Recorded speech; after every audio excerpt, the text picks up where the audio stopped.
Hi, my name is Nathaniel Greenwald, and this is a video report for a cultural exploration where I attended a Hindu American wedding. I want to dive into some of the specifics of the practices that I experienced at that wedding, and along with the commentary that I received from the brother of the bride, whose name is Danish, or Dan as he goes by now, and really related to the implications for counseling. So first off, this was a beautiful wedding and steeped in ancient Hindu traditions going back over 1,000 years. One of the first one that sticks out to you as you really walk into the wedding is called the Mendi, where the bride and the female family members of the bride apply a henna tattoo onto their hands and arms and feet as well. And it really sticks out. You see many of the women and you figure that they are family of the bride walking around with these henna. And Dan explained to me that the henna actually incorporates into it these beautiful messages of joy, love, well wishes for the couple, and as well as occasionally incorporating the groom's name into the henna itself.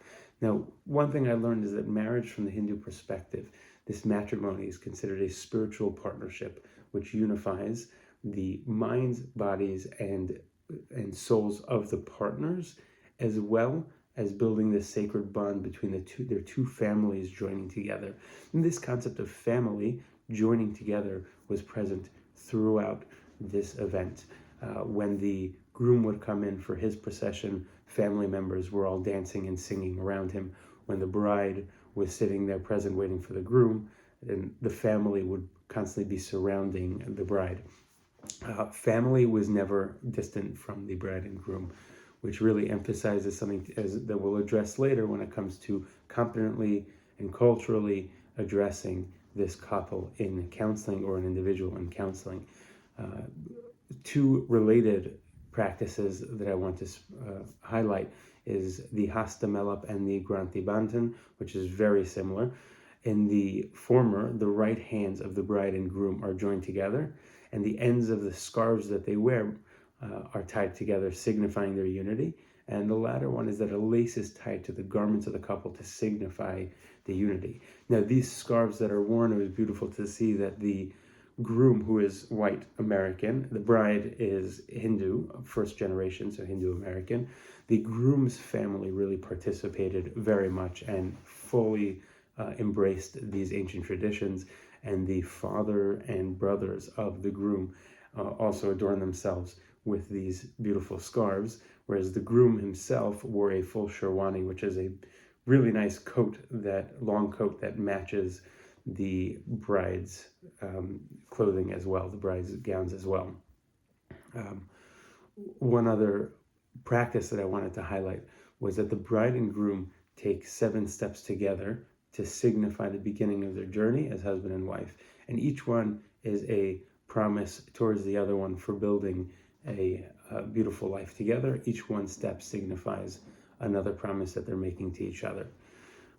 The thing that really stuck out to me was the bonding, not just of the couple and the family, but how the community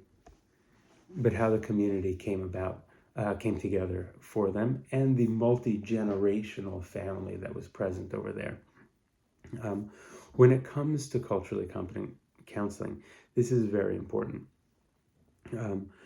For instance, if an individual or a couple are approaching me for counseling, one thing that I need to recognize is that they are deeply communal people, and perhaps and often behaviors, cognitions, etc. are going to reflect societal expectations because they are so bound together. And that is really important to keep in mind. Another important perspective to have is the religious implications. And one thing I noticed at the wedding is that this may vary generationally. So I was speaking to Dan, my contact there, and he was explaining to me how, those from the old country, from India, and those that were born here, first generation Americans, and in the future really have a different approach to their religious expectations, religious traditions, which is important to keep in mind. Obviously, it would require as well a lot more learning and understanding and education for me to really have a proper perspective for culturally reflective therapy. Thank you.